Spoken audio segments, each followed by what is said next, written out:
Hi guys, so in this lesson today I'm going to be answering one of the most common questions that crops up when people are emailing me or they're getting in touch via social media. And this question can be asked in many different ways, but it always boils down to, when should I move on? Should I practice one thing, for example a song or a chord change or a specific exercise, and just stay on that one thing until it's absolutely mastered and then move on to something else?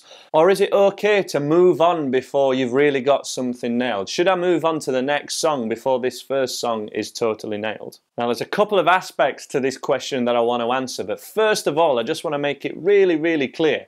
You need from the very start to be able to coach yourself to handle doing multiple things at once, but of course some of those things can be easy. But we need to cover songs and exercises that really work on as many different things at the same time through the same exercise. Now the thing that's most evident of people who ask this question, certainly especially from online learners, is that you likely have absolutely no way at the moment to track your progress. You have no way to measure your progress, and that is the biggest thing that I think everyone who is learning online is missing and that you need.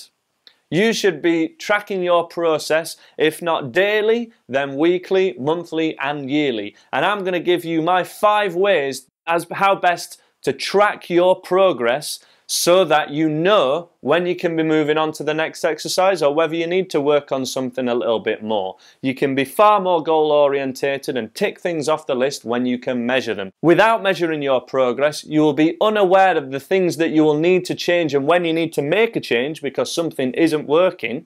But even more important, you'll be totally blind to the little improvements that you're making all the time because of your practice, and you won't be able to notice them because you're not measuring your progress. So the first of 5 ways that I'm going to show you in this video of how best to measure your progress. All of these 5 ways are super simple. Anyone can do them. It requires no technical knowledge. Number 1, video yourself playing guitar. By videoing yourself, you're giving yourself that secondary perspective that usually only a teacher would be able to give you. It takes no more of your time than at the end of your practice session to set up your smartphone or video camera or anything, record it, save it on your computer and look back at them over that month or that week or however long you want and judge, are you improving at certain things or are there certain things that still need to be addressed? And then you can start to make those decisions for yourself.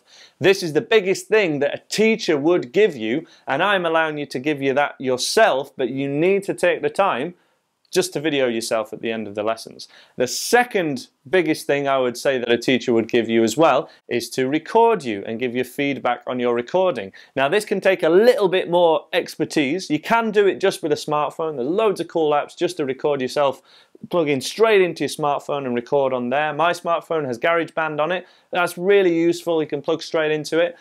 However, you can just use the voice memos function on your phone, and any way at all to record yourself is super advantageous. Guitar and music is an audio medium. You need to pay attention to the listening of it, and you can't do that while you're playing. You need to have that secondary perspective of the listener for whatever it is that you're trying to achieve. Recording yourself playing along to real songs is a great way to do this because you can see how far along that song you get or where you possibly keep making that little one mistake that means that, you know, the song falls apart at one little stage.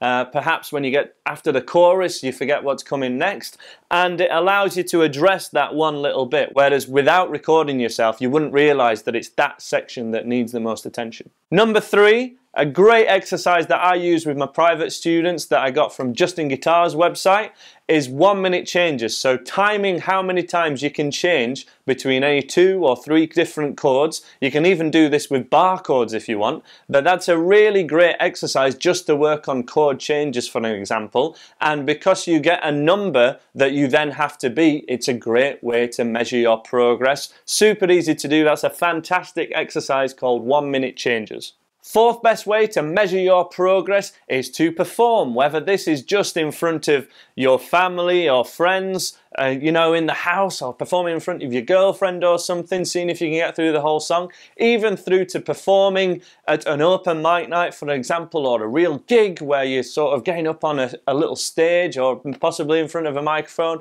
and performing and playing and singing or something like that. This is where you find out your real chops. Do you have what it takes to play in front of other people and perform your instrument? Even with someone else singing, you don't have to do the whole thing yourself. You can practice with other people, performing at whatever level. As I say, even if it's just in front of a friend of yours, up to doing it at open mic nights, that is the way to really assess where you're at. Are the things that you've covered ready? And your song doesn't have to be difficult at all for it to be performance worthy. It's a real misconception. Most of the best songs that get performed on the radio and at the biggest gigs in the world are actually fairly simple songs themselves. They're very sing-alongable, like Hey Jude or something like that.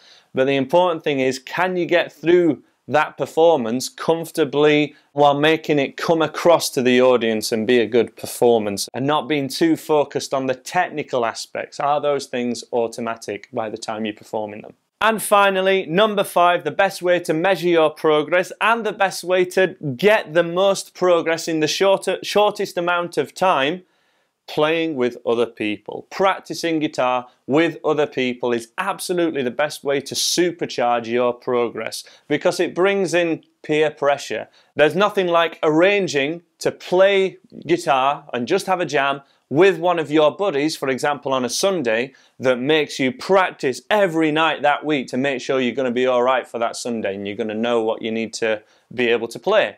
And also, that's going to be the best training if the performance part of it was something that you thought, oh, that's very daunting, that's going to be too much for me now, I couldn't possibly perform in front of other people. Well, perform with other people first, and that's always going to make it easier to play in front of other people. So just to recap on those 5 things: number 1, video yourself to see the progress that you have made from the last time, or the last few times, or the last year that you've been playing guitar. Playing along to real songs and recording yourself playing along to real songs allows you to assess exactly where you're making the mistakes, but also assess all the things that you're doing right that you might not have been noticing. 1-minute changes, number 3, for improvements between chord changes and for real measured progress right from the first couple of chords. Perform, even if it's just in front of one of your friends or someone from your family, or even open mic nights. Open mic nights is the best one, certainly. I think I'm a big fan of open mic nights. Perform in front of other people to see if you can do it and how many songs are at that performance standard. And finally, jam with friends. Peer pressure works, definitely. As soon as I start grouping my students together in private lessons, their practice time and their performance supercharges. It gets up to that next level because they're playing with other people. They get the feedback from them. They can see something in the other people that they're playing with, either where they've come from or where they might be heading. It gives you that. It gives you someone else learning in that guitar world. Fantastic thing to do. Meet up with other people. Find someone who you can play with. You can find people on band classifieds, on Gumtree, all these different social media networks where you can basically find other people to practice with. But it's more than likely that if you really think about it, you know someone who at least some point used to play an instrument, used to sing, or possibly even plays guitar. Get in touch with these people. Send them a message over the holidays or sometime in 2016. Get in touch with them, get a meetup sorted, or find a guitar teacher in your area who can find those people for you and put like-minded students together like I do with my students in the West Yorkshire area of England. That's the end of this lesson. That's how to teach yourselves guitar. Remember, I have a brand new beginners course that's available now from my website. Click the links in the description below or the cards featuring in the top corner. I will see you soon, guys, in another video. Thank you very much for watching. Bye for now.